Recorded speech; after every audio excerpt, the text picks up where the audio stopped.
Olá!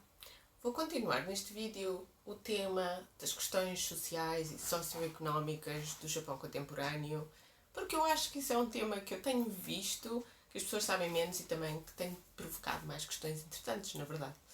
Então, há um assunto que me é muito caro, porque eu sou uma das poucas mulheres neste mundo de património cultural, história e a realidade do Japão contemporâneo.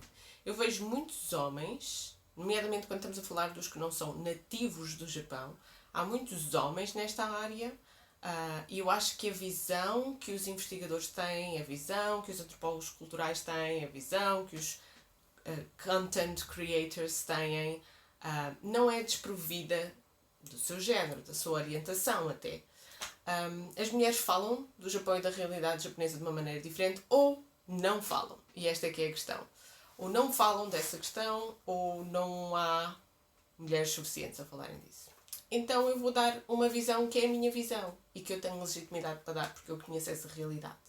Que é a maneira como as mulheres no Japão, sejam elas nativas do Japão ou descendentes de japoneses ou não descendentes de japoneses e residir no Japão, ou estrangeiros que têm o seu trabalho relacionado com o Japão e andam para trás e para a frente entre o seu país de origem e o Japão, como é o meu caso. A maneira como estas mulheres, independentemente da sua etnicidade, conhecem em primeira mão uma realidade, que é o modo desproporcional como as mulheres são afetadas no Japão. Estas mulheres, todas as mulheres, não só as que são nativas no Japão, são desproporcionalmente afetadas no Japão. Eu diria que as mulheres que são nascidas e criadas no Japão, e particularmente as que são de nacionalidade japonesa, são até mais desproporcionalmente prejudicadas no Japão pelas questões socioeconómicas.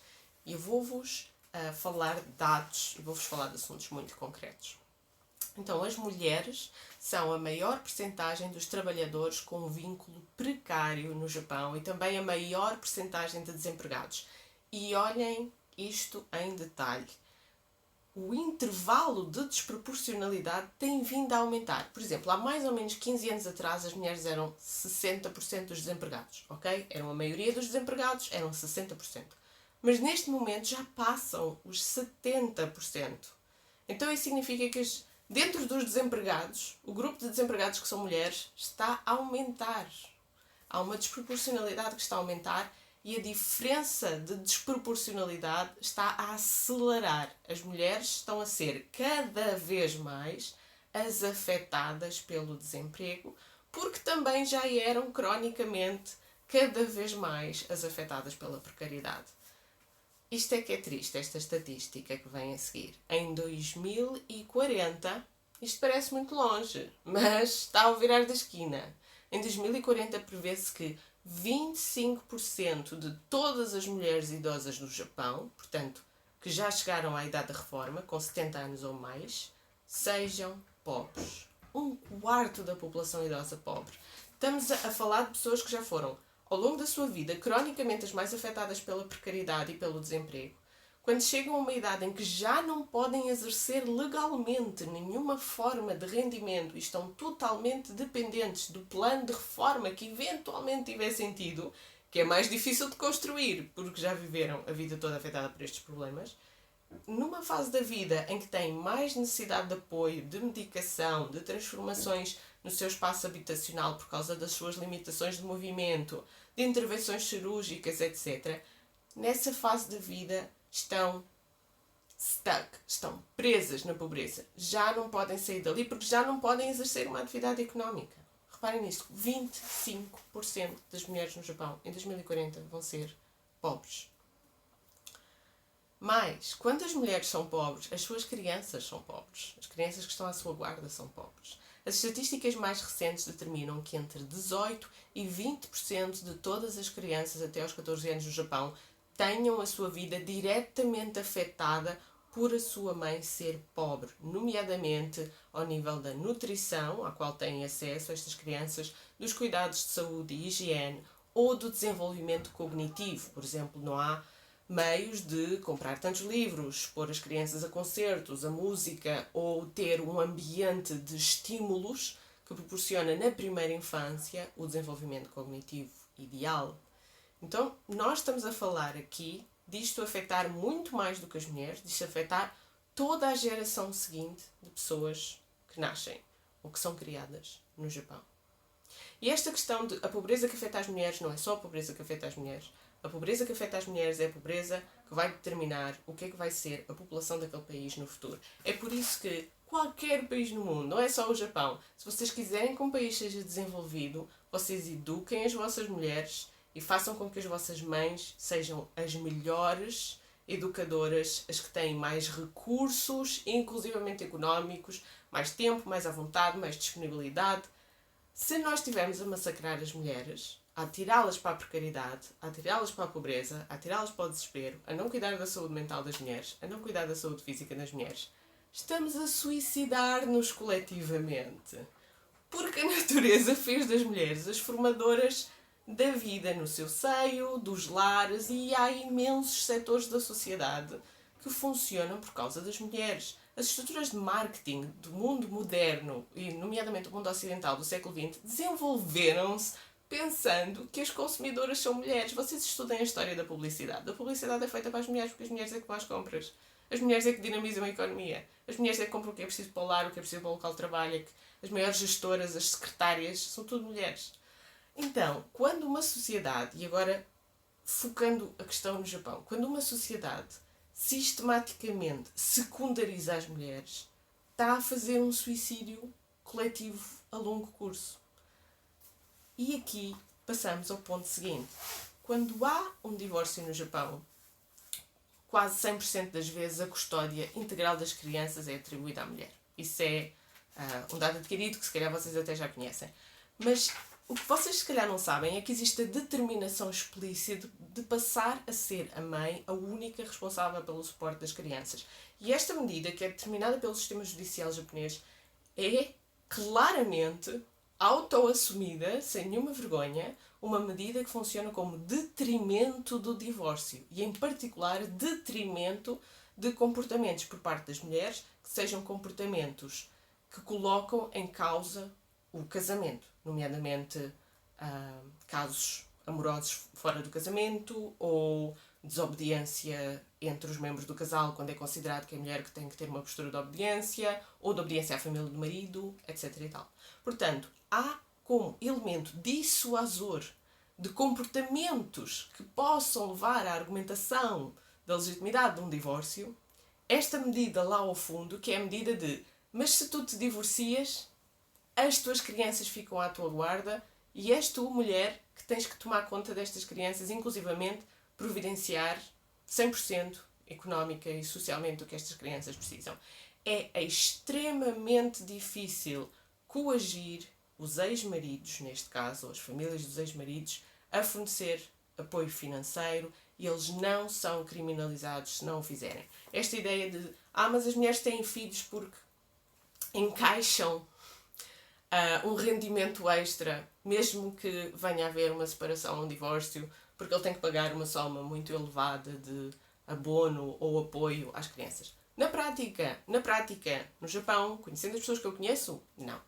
Na esmagadora maioria dos casos, pagam no princípio e deixam de pagar e é praticamente impossível, por causa da maneira como o sistema judicial está feito, que eles venham a ser criminalizados ou exigir-lhes alguma coisa. É sempre sobre as mulheres que caem estes encargos. É sempre sobre as mulheres que pesa esta responsabilidade.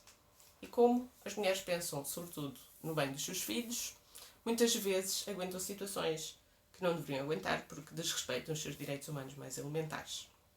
Portanto, apesar de existirem estruturas de apoio às mães solteiras e até fundos públicos para as ajudar com as despesas de serem mães solteiras, há, ao mesmo tempo, um estigma social tão grande, tão negativo sobre as mães solteiras e o processo de candidatura a estes fundos ou a estas estruturas de apoio expõe-nas tanto que é contraproducente. Porque se o processo de candidatura, se ir às audiências, se preencher a papelada, se receber um telefonema no local de trabalho, se etc e tal, expuser a mulher como uma mãe solteira junto dos seus vizinhos, colegas de trabalho, amigos, outros familiares, etc., de uma maneira em que é negativo para a sua segurança laboral, porque ela pode ser despedida ou pode ser despejada daquele complexo de apartamentos, ou pode ser bloqueada da sua rede social se souberem que ela é mãe solteira. Então, nesse caso, ela não vai avançar, ela não vai expor-se, ela não vai preencher a papelada, ela não vai às reuniões, ela não vai às audiências, ela não vai aceitar que o representante do Departamento Estatal que supervisiona a atribuição destes fundos e as condições de habitação da mãe solteira e das crianças que estão a receber estes fundos, que apareça de repente no seu complexo de apartamentos, que é para os seus vizinhos não ficarem a falar disto, não é? Que é para depois, quando for o renovar da renda no final do contrato, o senhor lhe diga: não pode renovar. E ela: porquê? Porque não pode. Porquê? Porque não pode. É porque ela é mãe solteira, só que ninguém lhe vai dizer isto na cara. Estão a perceber? Há consequências muito reais de se saber que uma mulher é mãe solteira, que tornam impossível que ela se candidate aos apoios disso, que ela beneficie deles e, portanto, eles existirem e o governo tê-los criado não serve para nada. Enquanto não se criarem as estruturas que desestigmatizam as mães solteiras, que deixam de as demonizar como alguém que é a única responsável pela destruição de uma instituição sagrada, que é o casamento e a unidade familiar da família japonesa. Portanto, estas concessões têm um impacto muito real na capacidade das pessoas colherem os benefícios que elas, número 1, precisam, número 2, têm direito. E estamos aqui a falar de pessoas, mulheres neste caso, que já por passarem a ter as crianças a seu cargo, entre outras coisas, estão muito mais cansadas, têm muito menos tempo, disponibilidade para investir na melhoria da sua carreira, em adquirir capacidades que os possam levar a uma progressão na carreira, ou que possam passar tempo com os clientes e com os colegas de trabalho de maneira a fazer networking suficiente a terem promoções, no sentido de serem promovidos no trabalho e a tornarem-se pessoas com mais rendimentos. Portanto, a sua capacidade de subir a escada social, económica, laboral fica muito limitada porque tem estas responsabilidades de tempo, de dedicação, de espaço mental e de cansaço também emocional, que é terem as crianças 100% a seu cargo e, na esmagadora maioria dos casos, sem qualquer apoio familiar, porque quando a mulher tradicionalmente casa, ela passa para a família do marido, ela deixa de contar emocionalmente, financeiramente e muitas vezes até geograficamente com a sua família de origem. Depende um bocado também se o filho da casa com quem ela casa é o primeiro filho, ou o segundo, ou o terceiro, é verdade, existe alguma diferença em relação a isso, mas normalmente a mulher é que muda de família, é que se translada.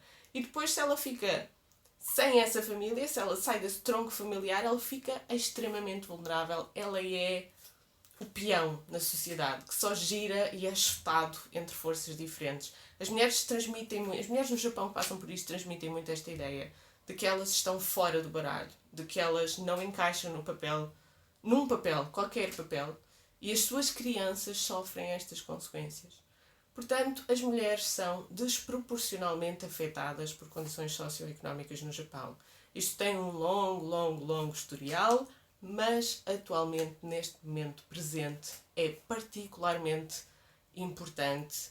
Queria só deixar aqui no fim uma indicação ainda mais recente do que isso, que é mesmo neste momento do impacto da crise do Covid-19 no Japão. A precariedade laboral levou muitas mulheres para o desemprego e fez aumentar exponencialmente o número de mulheres que entram para a indústria da pornografia ou dos vídeos adultos, e muitas vezes também associada a isso a exploração, o tráfico humano e a obliteração dos seus direitos mais elementares. E ao contrário do que a indústria mainstream da publicidade e dos conteúdos virais o fazem crer, não propriamente de livre e espontânea vontade, muito alegres por abraçarem essa carreira, mas por extrema necessidade e por não conseguirem encontrar outra maneira de fazer face às suas despesas correntes, nomeadamente das suas crianças provenientes de relacionamentos que já tinham anteriormente. As mulheres com crianças têm que tomar decisões a nível de que rendimento ter no final deste mês, mais desesperadas do que as mulheres com segurança laboral, e rede social de apoio a nível económico também. Então essa é uma coisa que eu acho que é muito concreta e devíamos pensar nisso.